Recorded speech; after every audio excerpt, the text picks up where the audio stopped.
Hello বন্ধুরা, তো আর কয়েকদিন পরেই জন্মাষ্টমী। খুব কম সময়ে কোনো রকম ঝামেলা ছাড়াই তোমরা তোমাদের গোপালের জন্য বানিয়ে ফেলতে পারো এই রকম তিলের নাড়ু। তো দেখো, আমি তিলের নাড়ু বানানোর জন্য এখানে 1 বাটি সাদা তিল নিয়ে নিয়েছি, আর এখানে হাফ বাটির থেকে একটু কম আখের গুড় নিয়েছি, আর এখানে 50 গ্রামের মতো চিনি নিয়ে নিয়েছি। তারপর আমি কড়া গরম করতে বসিয়ে দিয়েছি।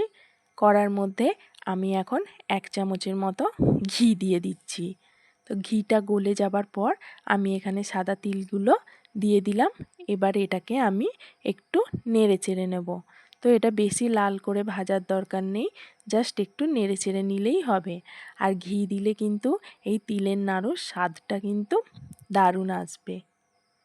তো ভাজা হয়ে গেছে, এবার আমি একটা থালার মধ্যে তিলগুলোকে ঢেলে নিচ্ছি। তারপর আমি আবার কড়া গরম করতে বসিয়ে দিয়েছি। এরপর আমি যে আখের গুড়টা নিয়েছিলাম সেটা কড়ার মধ্যে দিয়ে দিলাম। তারপর ওর সাথেই আমি চিনিটা দিয়ে দিলাম। তো চিনিটা আমি সব দিলাম না, এখানে 3 থেকে 4 চামচের মতো আমি চিনি ইউজ করলাম। এবার আমি ভালো করে নেড়ে চেড়ে নেব, আর যতক্ষণ না চিনিটা গলে যায় ততক্ষণ আমি নাড়তে চাড়তে থাকবো।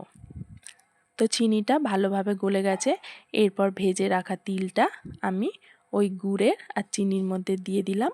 এবার এটাকে ভালো করে নেড়ে চেড়ে নেব, যাতে গুড় আর চিনিটার সাথে পুরো তিলগুলো ভালোভাবে মিশে যায়। আর এটা কিন্তু বানাতে বেশি সময় লাগে না, খুব তাড়াতাড়ি হয়ে যায়।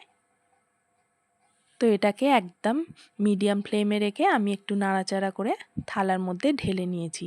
আর এটাকে কিন্তু পাকটা কিন্তু একটু খুব তাড়াতাড়ি গোল পাকিয়ে নিতে হবে, না হলে কিন্তু এটা তলায় জমে যাবে। তো গরম গরম থাকা অবস্থায় আমি এইভাবে গোল করে নিচ্ছি।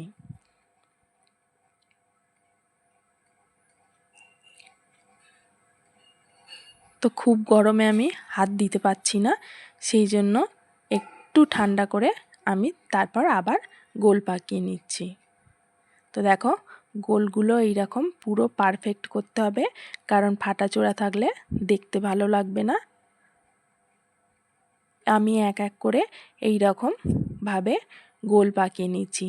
তোমাদের সব সময় মনে রাখতে হবে এটা কিন্তু খুব তাড়াতাড়ি করতে হবে, না হলে কিন্তু এটা যে পাত্রের মধ্যে নিয়েছো সেই পাত্রের তলায় চিপকে যাবে আর কিন্তু ওঠাতে পারবে না। সেই জন্য এটাকে খুব তাড়াতাড়ি করতে হবে। তো একটা বানিয়ে নিয়েছি, আর এরপর দেখো আমি অনেকগুলো বানিয়ে নিয়েছি। তারপরে এখন সব কটাই আমি বানিয়ে নিয়েছি, একদম তৈরি হয়ে গেছে তিলের নাড়ু। ভিডিওটা ভালো লাগলে অবশ্যই একটা লাইক করো, আর আমার চ্যানেলটিকে সাবস্ক্রাইব করে রেখো, যাতে আরও নতুন নতুন এই ধরনের ভিডিও তোমরা দেখতে পাও। তো আজকে এই পর্যন্তই।